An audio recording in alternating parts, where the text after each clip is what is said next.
On s'interroge souvent sur le sens de la vie. On peut dire que statistiquement, une personne passe la moitié de sa vie dans un état totalement passif, c'est-à-dire 20 ans dans le sommeil, à dormir, à rêver, 10 autres années à regarder la télévision, et les 30 autres années, sur une durée moyenne de 60 ans de vie, il les passe à prendre des décisions et des actions qu'il est continuellement obligé de corriger par la suite. Alors, j'aurais principalement deux questions. La première serait d'abord, le rêve a-t-il une influence sur l'action diurne? Et dans ma deuxième question, ce serait pourquoi l'homme est-il obligé d'avancer un peu comme une torpille, c'est-à-dire en corrigeant continuellement ses erreurs dans l'action? Vous voulez la réponse à la première ou à la À deuxième? la première. D'abord, le rêve existe parce que l'homme est inconscient. Le rêve, c'est une condition psychologique de l'esprit qui existe parce que l'homme n'a pas encore suffisamment développé sa conscience intelligente. Donc, quand il dort, il n'est pas capable d'amener avec lui, dans le sommeil, une conscience qui le garderait en sommeil éveillé. Donc, à ce moment-là, quand l'homme dort, au lieu de continuer son activité de conscience sur des plans supérieurs, il est affecté, il est conditionné dans son esprit par une couche d'énergie astrale qui relève de son inconscient et qui lui dicte d'une façon certaine ou d'une façon ambiguë ou d'une façon indirecte, par vibration, souvent le champ d'énergie qu'il va être obligé de vivre la journée qui vient. Donc le rêve pour l'homme équivaut à une sorte de programmation et la psychologie moderne, dans ses recherches, dans son désir d'éclaircir les mécanismes de la personnalité, et ainsi de suite, a fondé beaucoup sur le rêve, croyant qu'il existe à l'intérieur du rêve des réponses à la problématique de la conscience diurne. C'est une situation qui est dangereuse parce que, ipso facto, la psychologie, ou ceux qui pensent psychologiquement, ou qui interprètent théoriquement l'homme, ont donné au rêve une importance dans la vie de l'homme. Il y a même des psychologues, ou il y a même des historiens ou même des ésotéristes, qui ont maintenu que si l'homme ne rêvait pas ou si l'homme n'avait pas rêvé, l'homme aurait perdu conscience totale et se serait éventuellement enfoui dans la matière. Et ceci n'est pas sans réalité, mais le point n'est pas là.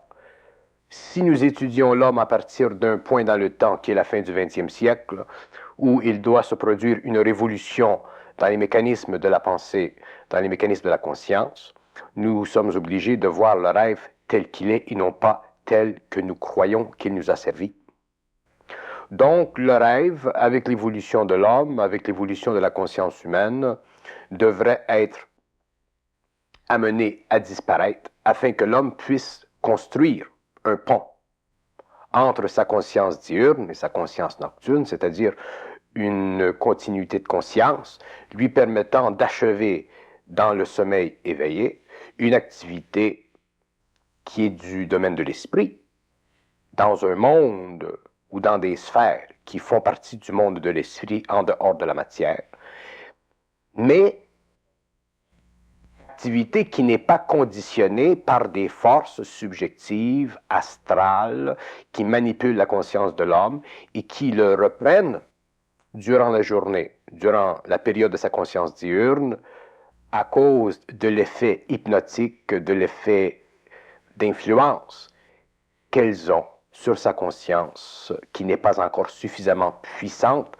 pour être capable de constamment être aux aguets de toute la manipulation psychique territoriale invisible qui occupe une très grande partie de sa conscience, à la fois nocturne et à la fois diurne.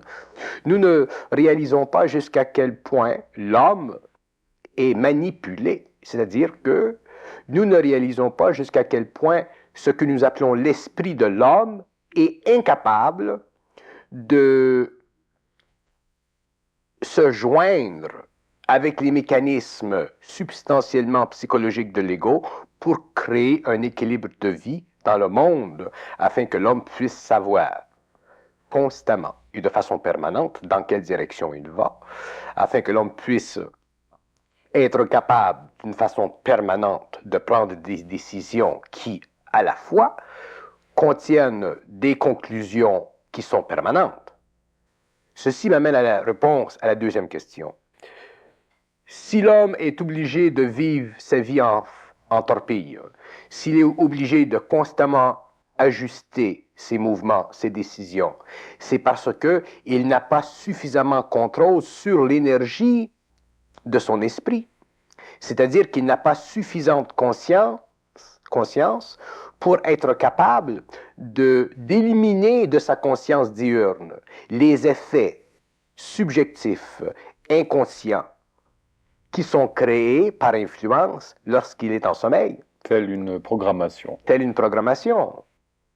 Et à ce moment-là, l'homme est dans une situation d'expérimentation constante. Il n'est pas capable de vivre d'une conscience créative, c'est-à-dire d'une conscience qui détermine au fur et à mesure qu'elle progresse l'orientation qu'elle veut bien avoir ou se donner, afin d'en arriver éventuellement à un but qu'elle connaît déjà, mais dont elle ne comprend pas nécessairement tous les aspects. C'est un peu comme le phénomène de la flèche qui va vers le point de mire. Vers la cible. La cible. La flèche, elle va faire des mouvements dans le vent, elle va monter, elle va aller à gauche, mais elle doit atteindre la cible. Alors, c'est la même chose avec la conscience de l'homme. L'homme doit avoir une cible, il doit être capable de projeter ses actions afin d'en arriver éventuellement à cette cible, et ceci sans être obligé constamment de corriger son mouvement vers la cible. Mais ceci, c'est de la conscience.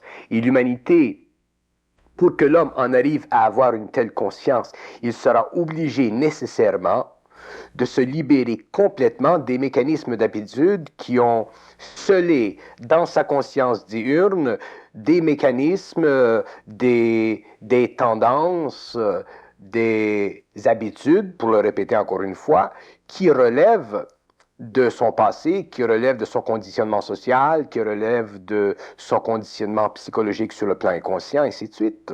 Il y a un travail en profondeur. L'homme sera obligé de remettre en question toute la façon dont il voit la vie, tant sur le plan personnel que sur le plan social.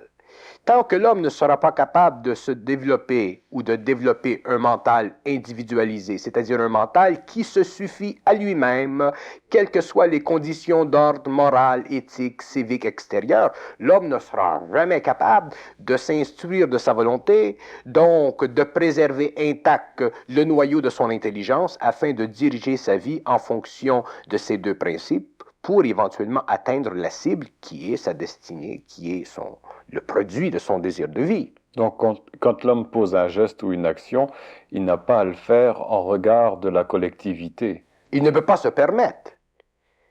Vous savez, il y a un dilemme. Il y a un dilemme dans... Parlons du monde occidental. Nietzsche a dit au 19e siècle que la chrétienté détruisait la volonté de l'homme. Je ne veux pas et je ne peux pas me servir de Nietzsche pour expliquer ma position, parce que Nietzsche aurait pu très bien dire ceci afin de détruire les valeurs morales de la chrétienté, ce qui n'est pas le point en ce qui me concerne. Mais lorsqu'il a dit que la chrétienté détruisait la volonté de l'homme, il a vu juste. Pourquoi? Parce que dans le code moral, et je parle de la chrétienté, je pourrais parler d'autres religions, dans le code moral des religions, il est institué une action coordinative entre l'homme et l'homme, et non pas une action créative.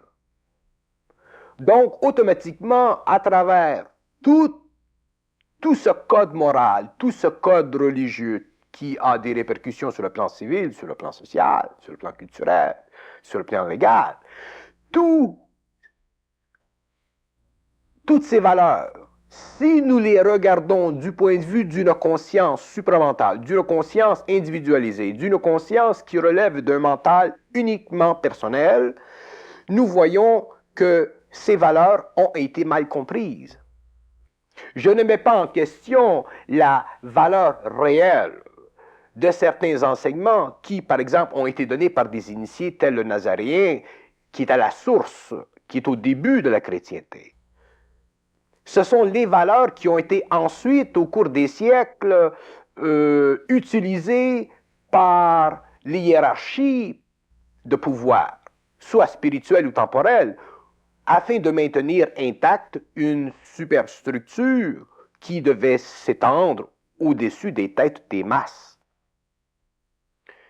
Et la seule façon pour l'homme de voir à travers ces valeurs et de les réaliser d'une façon créative, c'est de posséder un mental individualisé. Que l'homme se promène à travers le panorama des valeurs créatives de la chrétienté, qu'il se promène à travers le panorama des valeurs créatives des autres religions, ça n'a aucune importance, parce que toutes les valeurs morales qui sont intrinsèquement écrites dans les grands textes de ces grands systèmes sont bonnes.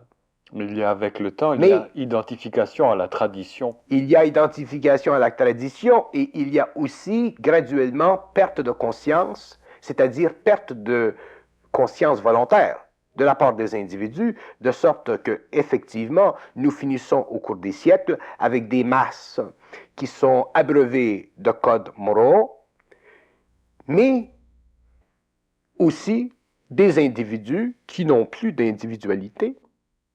Et il est là le danger de tous ces systèmes. Moi, je ne suis pas un homme que l'on dirait amoral, immoral ou antimoral. Je suis un homme conscient.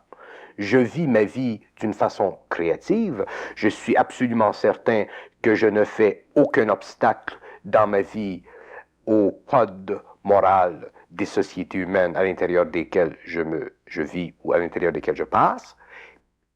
Mais par contre, je possède toujours l'appui de mon mental individualisé, c'est-à-dire que je peux voir la polarité de ces valeurs morales.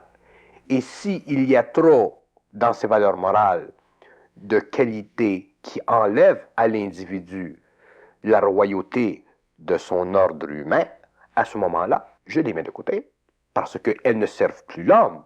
Elles le desservent, elles lui enlèvent sa volonté, elles l'assujettissent à un consensus social et elles automatiquement donnent au pouvoir temporel ou au pouvoir spirituel une capacité de se superimposer au-dessus de la conscience humaine et d'enlever à l'homme le pouvoir d'auto-gestionner sa vie. Si Nietzsche a fait ceci par rapport à la chrétienté, le psychanalyste Sigmund Freud, qui était d'origine, enfin qui était juif, c'était un juif allemand, a fait la même chose par rapport au judaïsme et ça a hanté très longtemps sa vie et il a été obligé d'assassiner en quelque sorte Moïse ou le père de la tradition en déclarant que Moïse était égyptien pour se désidentifier du corpus du judaïsme. Il a fait la même chose dans son temps. Oui. Pour pouvoir fonctionner de façon totalement individuelle. D'ailleurs, pour lui, ça ne voulait plus rien dire être allemand ou être juif ou être quoi que ce soit. Oui, très juste. Il devait être lui-même et ça l'a hanté très longtemps. Il a fait beaucoup de travaux là-dessus. C'est très difficile pour un homme, vous savez, pour un chercheur, de relever le défi que crée la stagnatisation des formes, des valeurs que nous avons acceptées pendant des siècles et qui ont été la base correctionnelle, progressive de nos civilisations. C'est très difficile. Être individualisé dans son mental, c'est extrêmement pénible. Et c'est pourquoi ces hommes, ces grands hommes, qu'ils soient d'un ordre ou d'un autre, dans une activité ou une autre, ces grands hommes, les hommes qui ont marqué la science ou la pensée, même s'il y a eu dans leur démarche des faiblesses, des voiles, ces grands hommes ont souffert, et ils ont souffert de quoi? Ils ont souffert de leur combat interne, c'est-à-dire du combat de leur esprit contre l'esprit de la masse. Et c'est pour ça qu'ils doivent être, ces hommes, reconnus, malgré les difficultés que l'on peut retrouver à l'intérieur de leur pensée. C'est en quelque sorte le meurtre du père. Dans les mots mêmes de Sigmund Freud, il a été obligé de tuer le père. Tu es obligé de tuer le père si tu veux rendre au fils sa liberté. Si nous voulons aller loin dans l'étude symbolique des relations paternelles et filiales, il faut tuer le père pour donner au fils sa liberté, c'est-à-dire qu'il faut enlever la volonté du père qui règne suprême afin que le fils, lui, puisse posséder la volonté. Autrement dit, dans ce meurtre psychologique ou dans ce meurtre symbolique, nous voyons qu'il y a automatiquement le remplacement d'un âge par un autre, d'une époque par un autre. Si nous ne tuons pas le père pour donner au fils la liberté, nous ne pouvons jamais, en tant que fils, en tant qu'enfant d'une race, en tant qu'enfant d'une humanité, progresser vers des sommets où règne une plus grande liberté que celle que le Père a connue. Mais celui qui vient dans le monde et qui dit « nous devons tuer le Père pour donner au Fils la liberté », il est automatiquement réprimandé par les tribus paternalistes, par les tribus qui veulent maintenir le pouvoir du père, par les tribus qui veulent maintenir sur la société le pouvoir, par les tribus qui veulent maintenir sur la société le patriarcat de la volonté sociale. Et ça, c'est dangereux. Nous le retrouvons dans le communisme, nous le retrouvons dans les religions qui éventuellement ont remplacé le père tribal ou primitif par un père plus grandiose, plus infini, qu'on appelle le Dieu. Mais c'est toujours la même chose. Nous retrouvons dans toute la mécanique progressive, psychologique, symbolique, spirituelle des religions, des masses, de l'histoire, le pouvoir du Père sur le Fils, le pouvoir sur l'autre pouvoir qui doit naître. C'est pourquoi, à la fin du XXe siècle, maintenant que vient dans le monde une nouvelle pensée, qu'on appelle aujourd'hui la pensée supramentale, la pensée de l'homme individualisé, nous sommes obligés de reconnaître que l'homme, le Fils lui-même, sera obligé de tuer le Père. C'est-à-dire que le Fils lui-même sera obligé de reprendre le pouvoir. Et il sera obligé de le faire, ceci, au prix de la crainte de perdre le respect de son Père. Il sera obligé de le faire d'une façon totalement personnelle, où la force de son action sera proportionnelle à la force de son esprit, où la force de son action sera proportionnelle au pouvoir de son esprit, donc où la force de son action sera proportionnelle à son éveil, ou encore plus, où elle sera proportionnelle à l'incapacité du rêve de travailler sur lui et de l'influencer. Nous ne pouvons pas concevoir aujourd'hui l'évolution d'une humanité supérieure à partir des principes d'une conscience supramentale. Pourquoi? Parce que le Fils qui s'éveille et qui a pris du Père, et quand je parle du Père, je parle de la civilisation. Pour moi, le Père, c'est la civilisation. Pour moi, c'est tout ce qui représente le pouvoir. Pour moi, le Père représente tout ce que le Fils ne peut pas aujourd'hui vivre ou connaître, parce que il y a des forces plus grandes que lui qui l'englobent et qui lui empêchent de devenir libre. Ça, c'est le Père. L'inconscient collectif. L'inconscient collectif, c'est le Père. La mémoire de l'humanité, c'est le Père. Les traditions, c'est le Père. Les religions, c'est le Père.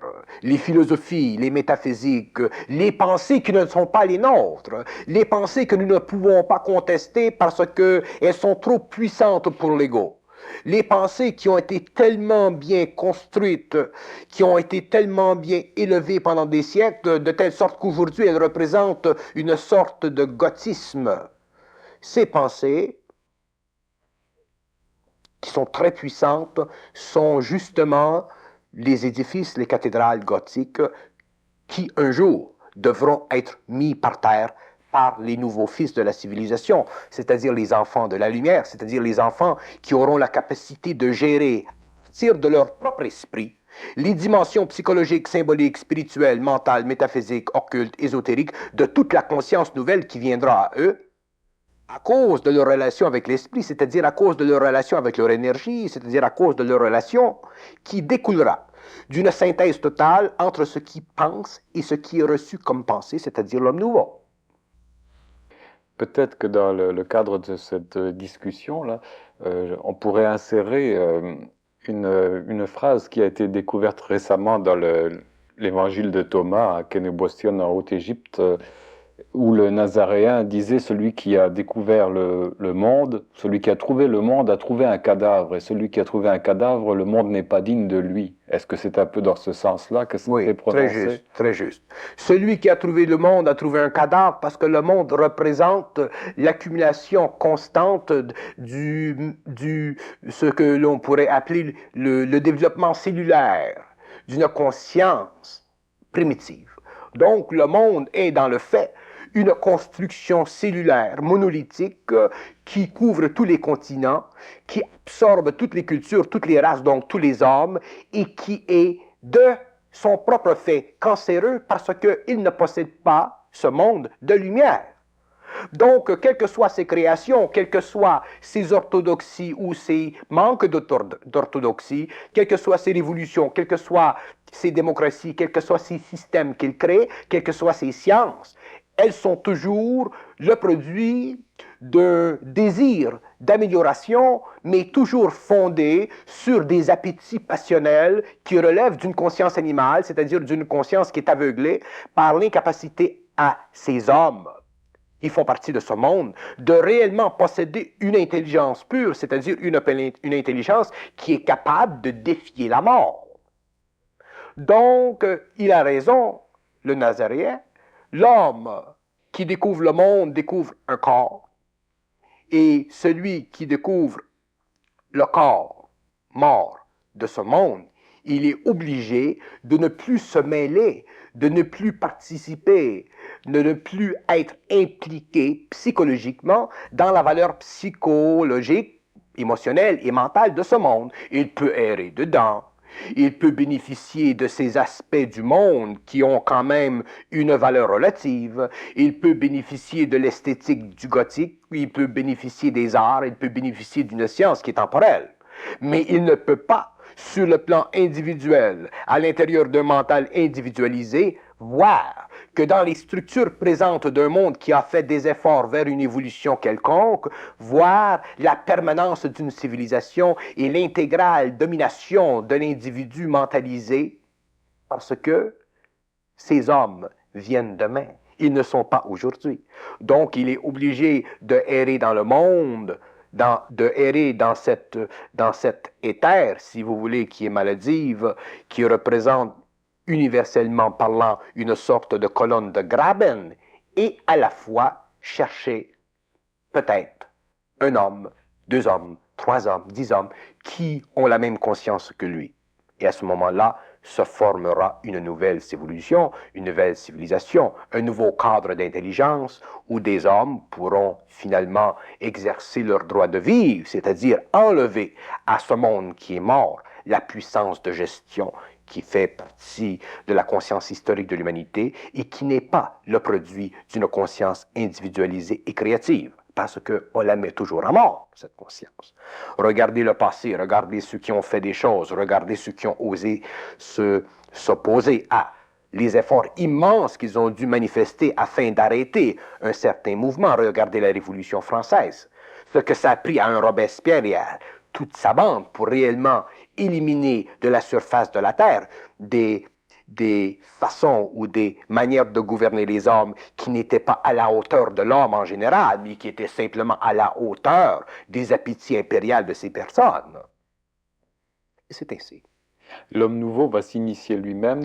L'homme nouveau va s'initier lui-même, il va comprendre lui-même l'initiation, il va mettre lui-même terme à son initiation, parce que c'est très subtil, l'initiation. L'homme ne s'initie pas au début. Il est initié. Il est venu sur la terre initié. Il entre dans un corps initié. Il est programmé pour l'initiation. Un jour, il s'éveille au choc de l'initiation et à ce moment-là, n'étant pas habitué, ne connaissant pas encore les lois de l'initiation, n'ayant pas encore survécu à l'initiation, n'ayant pas totalement souffert son initiation, il est encore mesmérisé par le choc de l'initiation, et l'initiation pour lui représente une sorte d'avenue qui mène vers une certaine libération. Mais c'est toujours avec le désir spirituel qu'il voit ceci. Mais lorsque l'homme a vécu l'initiation par un certain nombre d'années, qu'il a réellement compris les mécanismes internes de la psychologie de l'homme, qu'il a vécu réellement sous la pression de l'esprit qui cherche à entrer et à se fondre avec lui, là, il commence à réellement comprendre ce que veut dire l'initiation dans son sens solaire. Et à partir de ce moment-là, il met à mort la spiritualité qui est un reliquat de l'impérialisme paternaliste du passé, pour déchirer les voiles de la conscience qui encore nécessite chez lui une certaine émotivité, pour enfin s'éveiller d'une façon totale et grandissante sur le plan d'une conscience individualisée où il cesse d'être un initié et où il devient un homme libre.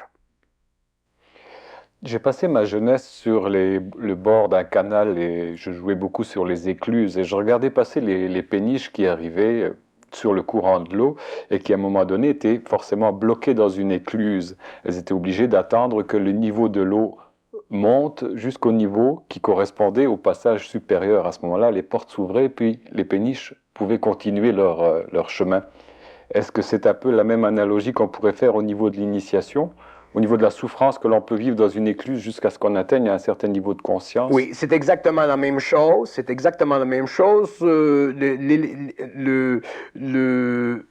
L'élèvement du niveau de l'eau correspond à l'acuité de la souffrance grandissante. Il y a aujourd'hui dans le monde une instruction qui permet à l'homme de passer ou de continuer son chemin sans qu'il soit obligé de vivre un événement de la souffrance à un point qui soit trop grand pour rien. Mais effectivement, sur le plan technique, la souffrance de l'initiation correspond à cette image que vous nous donnez. Mais l'homme, avec la nouvelle instruction qui vient dans le monde, l'homme saura se libérer de cette souffrance d'une façon plus rapide, parce qu'il y a dans le monde des hommes qui ont vécu totalement cette souffrance, qui en comprennent tous les aspects et qui aujourd'hui sont dans le monde pour les expliquer à ceux qui n'ont pas une vie qui correspond à l'intensité de la leur. Donc, à ce moment-là, ces hommes qui sont dans le monde pourront expliquer à ceux qui viennent comment vivre l'initiation, mais comment aussi l'arrêter. Et à ce moment-là, les hommes n'auront pas à souffrir des souffrances terribles pour rien, et ils pourront continuer ces péniches. Mais ces péniches sont lourdement chargées de toutes sortes de matériaux, et ce n'est qu'arrivé au port qu'on décharge ces péniches-là. Et entre-temps, il y a sur le fleuve, il peut y avoir du brouillard, il peut y avoir le brouillard de nos illusions, les bancs de sable des personnalités sur lesquelles on peut s'échouer. Ça fait partie de l'expérience de l'homme à travers l'illusion, à travers l'initiation. L'homme doit comprendre toutes les illusions afin de comprendre parfaitement l'initiation. De quoi sommes-nous chargés? Nous sommes chargés de tout ce qui fait partie de notre passé. Nous sommes chargés de la conscience de l'humanité, nous sommes chargés de nos rêves, nous sommes chargés de nos ambitions qui sont fondées sur l'insécurité psychologique de nos égos, nous sommes chargés de nos désirs qui sont fondés sur la recherche constante d'une approximation avec ce que nous voulons devenir, nous sommes chargés de tout excepté d'esprit. Donc, nous sommes obligés, avec le temps, de mettre de côté, de laisser aller un certain poids, une certaine ballast, afin de pouvoir Être libre, c'est-à-dire être léger, c'est-à-dire être rempli d'esprit, c'est-à-dire voir clair, être lucide, 100% de façon permanente pour toujours. À partir du moment où l'homme est capable en lui-même de sentir qu'il est lucide pour toujours, il commence déjà le mouvement vers son immortalité de conscience. Et il peut vivre sur le plan matériel autant d'années qu'il le veut, parce qu'à ce moment-là, il y a correspondance entre son esprit et son ego. Est-ce qu'il y a un rapport entre l'esprit et le feu? Parce qu'on voit toujours dans les recherches, dans la quête de l'homme vers l'esprit, on parle toujours du feu sacré ou de la Kundalini qui est un feu aussi, le feu du ciel. Est-ce qu'il y a un rapport entre l'esprit et le feu? C'est quoi le feu? D'abord, on parle de 4 éléments, la terre, l'air et l'eau et le feu. Mais est-ce que le feu, c'est bien un élément ou c'est le produit d'une combustion? Le feu, nous parlons de feu. Dans le fond, le feu n'existe pas tel que nous le concevons. Le feu est effectivement électrique. Le feu, c'est un phénomène électrique, non pas dans le sens magnétique que notre science connaît, mais le feu est électrique dans le sens qu'il représente l'abolition permanente du pouvoir rotationnel des éléments, donnant ainsi à la matière une capacité de relocation, de réorganisation. Donc le feu, c'est de l'esprit. Le feu, c'est de l'esprit. Mais si nous voulons voir la relation entre l'esprit et le feu, nous sommes obligés de voir la relation entre l'esprit et tous les plans de la création, parce que tous les plans de la création sont maintenus en stabilité par le feu de l'esprit, c'est-à-dire par le feu électrique de l'esprit. Et plus nous descendons vers les plans de la matière, plus ce feu est électrique, et plus nous montons vers les sphères de l'esprit, plus ce feu est simplement lumière, c'est-à-dire énergie pure, c'est-à-dire énergie qui n'a jamais été amenée dans un mouvement de rotation pour donner naissance à ce que nous appelons l'atome de la matière. Et le feu dans l'homme, c'est de l'électricité? Le feu dans l'homme, il est électrique. Sur les sous-plans de la matière, le feu est électrique. Et dans l'homme, le feu est électrique. Quand il n'y a plus assez d'électricité dans le corps, à ce moment-là, il peut y avoir de la maladie. Quand il n'y a pas suffisamment d'électricité dans le corps, il y a maladie parce que le feu sert à donner à la matière sa vitalité. Il sert à organiser les différentes matières ensemble, à les garder ensemble, à les coordonner, à les mélanger. Donc le feu de l'esprit, qui est un feu électrique, est dans le fait la matière première de la constitution de l'homme. Et ce feu, il existe à tous les niveaux de l'homme, jusque dans la matière de l'homme. Et qu'est-ce que c'est qu'on appelle le soleil noir? Le soleil noir, c'est une dimension psychique de la matière à l'intérieur de laquelle existe l'homme libre. Le soleil noir, c'est une dimension, c'est un monde. Nous l'appelons le soleil noir parce qu'il représente, ce soleil, une qualité d'esprit qui équivaut à la relation parfaite entre l'esprit immortel de l'homme, c'est-à-dire l'esprit qui a trouvé dans la matière de l'homme un refuge, c'est-à-dire une condition d'expression qui est au-dessus des lois de la gravité. Donc le soleil noir invite l'homme à une condition d'expérience ultimement éthérique, et à l'intérieur de ce soleil noir-là, et les couches de vie qui y existent, nous découvrons un monde totalement nouveau qui fera partie de la nouvelle évolution de l'homme et qui permettra éventuellement à l'homme de passer d'une dimension à une autre. Si je comprends bien, est-ce que ce passage va se faire lorsqu'il va y avoir scission entre l'homme ancien et l'homme nouveau? Ça va être en quelque sorte le refuge de l'homme nouveau? Très juste. C'est ça? Ce sera le refuge de l'homme nouveau. Une dimension parallèle? Ce sera une dimension parallèle, oui. Nous l'appelons noir parce que la lumière matérielle n'existe pas dans ce monde. La seule lumière qui existe dans ce monde, c'est la lumière de ceux qui le créent, qui le vivent, qui y pénètrent.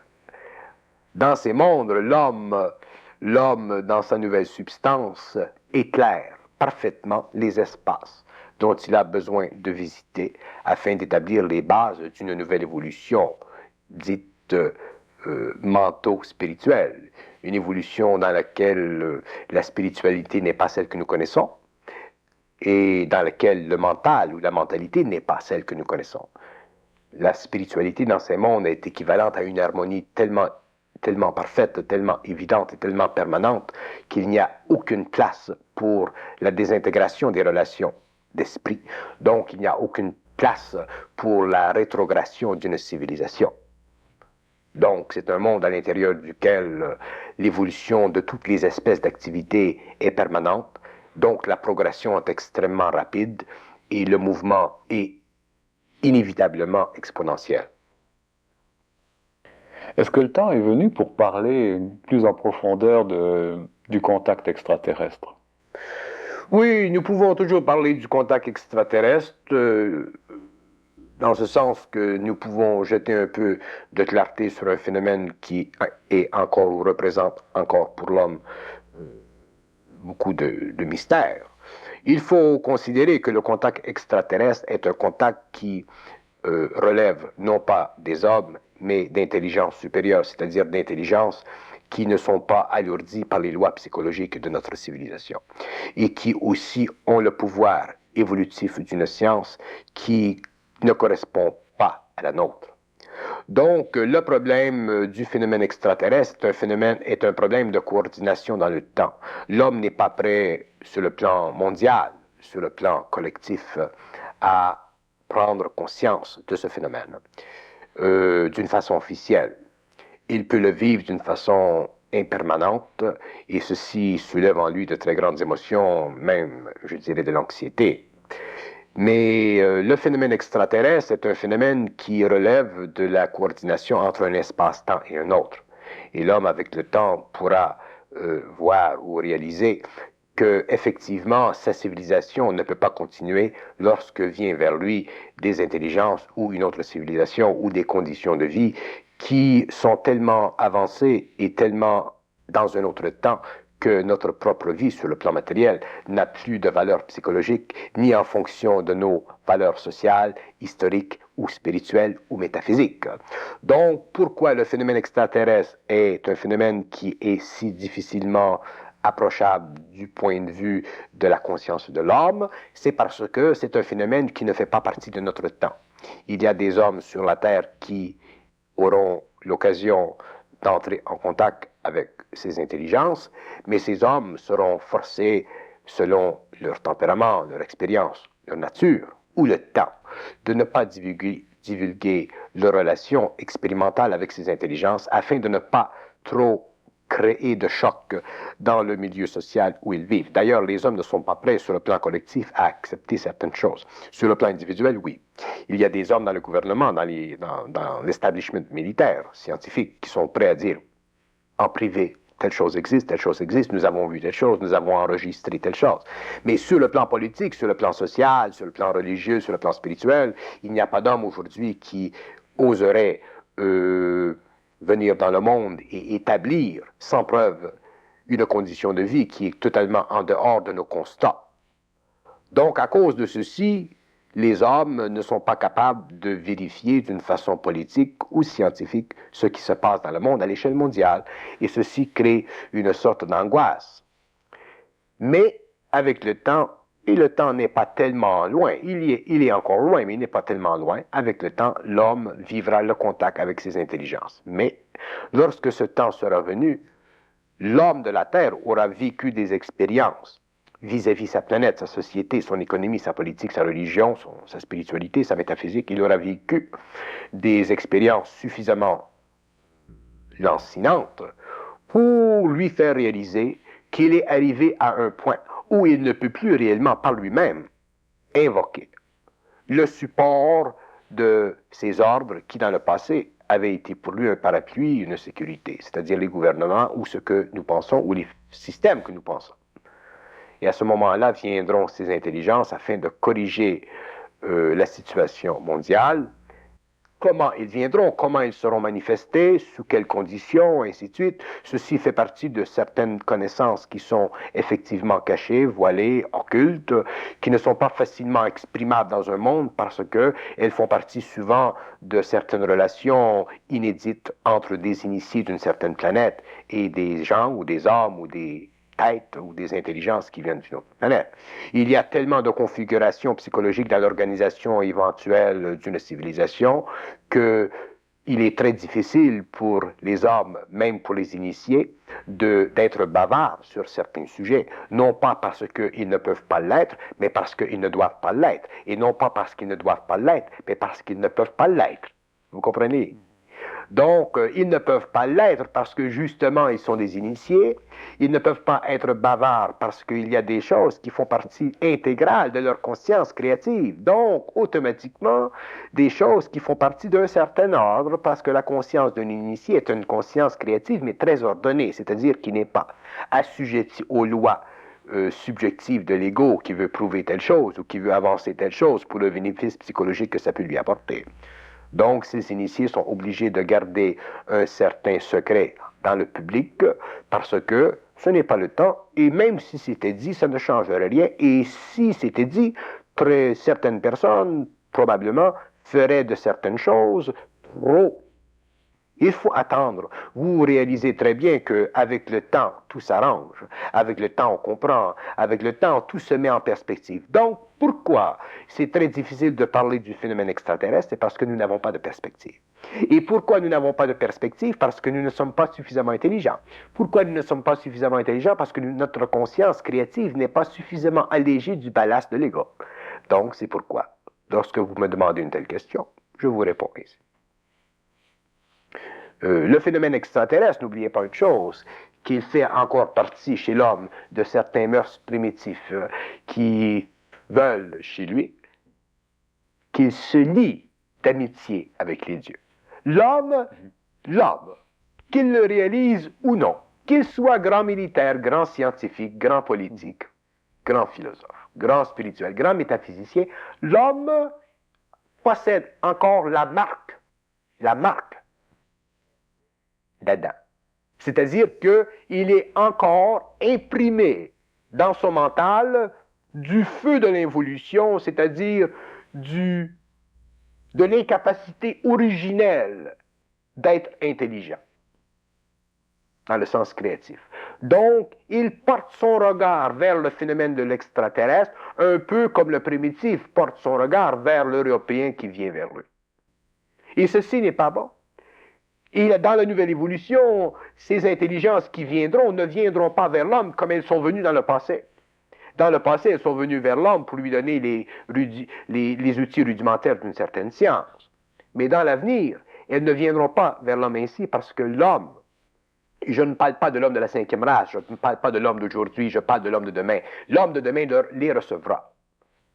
Donc, en les recevant, il y aura échange entre notre planète et ses intelligences, il y aura coordination, il y aura intégration entre leur science et la nôtre, il y aura visite permise entre les hommes, ces hommes qui seront les hommes nouveaux de la Terre et ces étrangers. Donc, il y aura une nouvelle relation scientifique, politique, économique sur la Terre.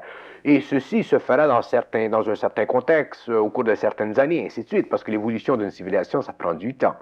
Les conditions sont longues, les lois sont très justes, parce que une fois que l'homme est conscient, il voit très juste, il comprend très juste, il voit très bien comment il doit agir dans 200 ans, dans 500 ans. Donc, s'il pose aujourd'hui un geste, ce geste, dans 200 ans, ne peut pas être révoqué.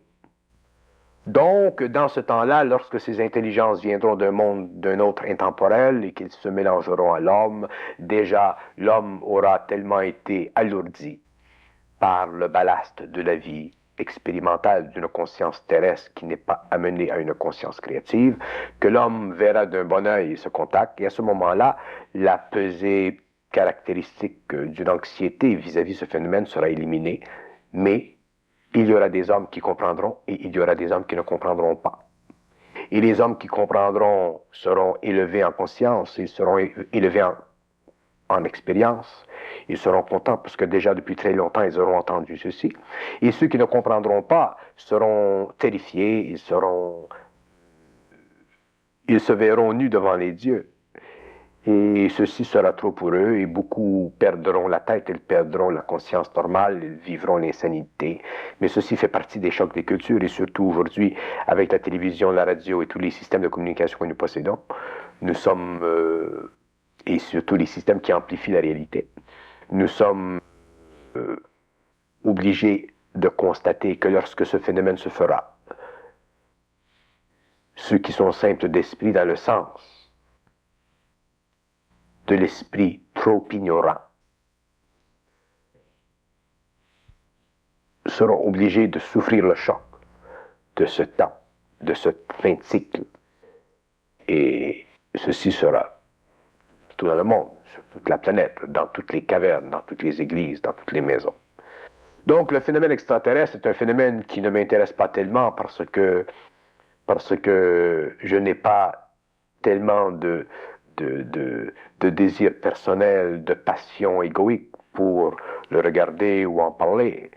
Mais je vous en parle un peu pour faire comprendre que nous devons d'abord corriger les excès de nos vies temporelles afin de pouvoir éventuellement pénétrer dans les grandioses couloirs de l'expérience intemporelle. Il faudra donc d'abord apprendre à poser l'action juste et parfaite. Oui, il faut apprendre à poser l'action juste et parfaite afin de ne pas souffrir de cette expérience. Rendu où l'homme entre en contact avec d'autres dimensions, c'est un peu comme nous sur le plan de la science, sur le plan de l'atome.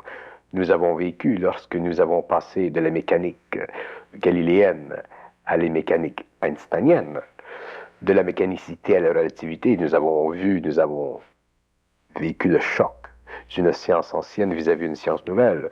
Nous avons vécu le choc d'un constat cérébral avec un autre constat cérébral. Donc, nous avons été, sans nous en rendre compte, nous avons été les boucs émissaires, nous avons été les guinea pigs, comme ils disent en anglais, d'une science qui, aujourd'hui, n'a plus le pouvoir de s'arrêter. Donc, dans le cas du phénomène extraterrestre, dans le cas d'une nouvelle science, c'est encore beaucoup plus dangereux. Mais ce ne sera pas dangereux, mais c'est encore beaucoup plus dangereux sur le plan psychologique. Mais ce ne sera pas dangereux sur le plan réel, de la réalité, sur le plan expérimental, parce que c'est un nouvel art. Aujourd'hui, si on parle de sciences avancées, de physique nucléaire, ça n'est toujours que le lot d'un petit nombre de personnes qui sont capables d'intégrer cette science-là.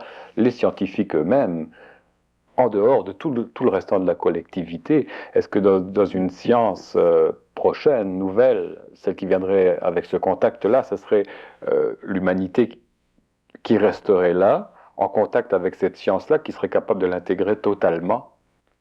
Ou est-ce qu'il y aura encore une autre humanité qui, parallèlement... Une science avancée, une science de pointe, ne peut jamais être intégrée de façon globale par la totalité, parce qu'il y a toujours la loi des nombres. Donc, il y a la loi d'évolution. Donc, cette nouvelle science, elle sera intégrée par un certain nombre, un petit nombre. Mais comme ce petit nombre fera partie d'une nouvelle humanité, c'est-à-dire d'une humanité consciente, oui, le danger de l'intégration et les répercussions d'une telle intégration ne sera pas comme celle que nous vivons aujourd'hui. L'homme ne peut pas, d'ailleurs, l'homme ne peut pas vivre une conscience scientifique, intemporelle et créative, et en même temps maximaliser son désir de puissance personnelle. Ça ne se fait pas, c'est impossible. C'est pour ça qu'il y a tout un travail sur la psychologie de l'homme avant d'en arriver à la science. Le plus grand travail qui se fait dans le monde aujourd'hui, c'est le développement d'une psychologie supramentale. Le plus grand travail qui se fait dans le monde aujourd'hui, ce n'est pas la science. Le plus grand travail qui se fait dans le monde aujourd'hui, c'est le développement dans le monde d'une psychologie supramentale, c'est-à-dire l'expression dans le monde d'une science créative et du mental supérieur qui définit pour l'homme nouveau, pour l'homme sensible, une sorte d'instruction qui lui permet finalement, de par ses propres efforts, de par sa propre réalité, d'intégrer sa propre énergie. Et cette science qui est maintenant dans le monde, dont les anciens ont parlé, dont les anciens ont prophétisé la venue en 69, maintenant qu'elle est établie, elle ne peut plus s'éteindre parce qu'elle n'appartient pas à l'homme. Elle n'est pas conditionnée par l'homme. Elle manifeste sa propre puissance. Elle est elle-même sa propre lumière. Elle conditionne sa propre luminosité. Donc, elle ne peut pas être empêchée, diminuée, colorée. Elle est pure. Donc, avec le temps, elle sera de plus en plus reconnue par des individus, jamais par la collectivité. Parce que le nouveau cycle, c'est le cycle de l'homme. Ce n'est pas le cycle de la civilité, de la civilisation. Ce n'est pas le cycle de la communauté. C'est le cycle de l'homme, de l'individu. Même s'il y a petit nombre d'hommes, c'est le cycle de l'homme.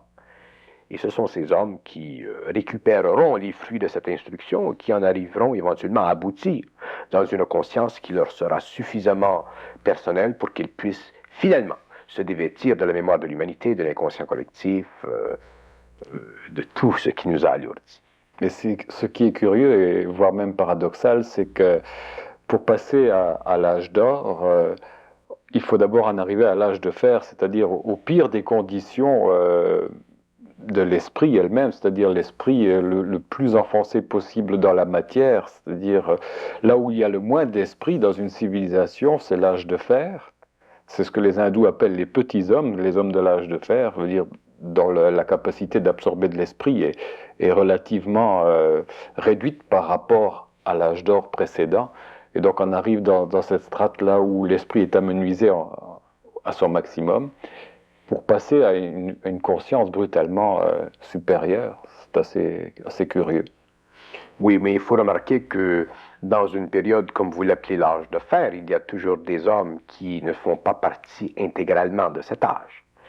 L'âge de fer représente toujours la diminution en qualité ou en quantité de lumière, mais aussi elle représente l'abolition d'un principe de vie antérieur pour l'expression d'un principe de vie future. Et il y a des hommes dans le monde, dans différentes parties du monde, des individus qui sont prêts à vivre, à recevoir ce nouveau principe de vie. Et ce sont ces hommes qui créeront la prochaine civilisation. Il y a eu l'âge de fer après la destruction des Atlantes. Il y a toujours un âge de fer. Il y a toujours une période où les petits hommes sont ceux qui dominent la civilisation. C'est normal. C'est ce qui crée d'ailleurs l'évolution. C'est ce qui crée la fin des cycles, les petits hommes. Ce sont toujours les petits hommes qui tuent l'esprit d'une grande civilisation ou d'une civilisation moyenne. Mais les petits hommes ne peuvent pas empêcher les grands hommes de naître parmi eux. Parce que les grands hommes qui naissent parmi les petits hommes ont toujours la capacité de se cacher d'eux. Donc les petits hommes sont tellement petits qu'ils ne peuvent pas voir les grands hommes. Ils ne les voient pas, donc ils ne peuvent pas les tuer. Et comme ils ne peuvent pas les tuer, il y a nécessairement une nouvelle civilisation, une nouvelle évolution qui continue.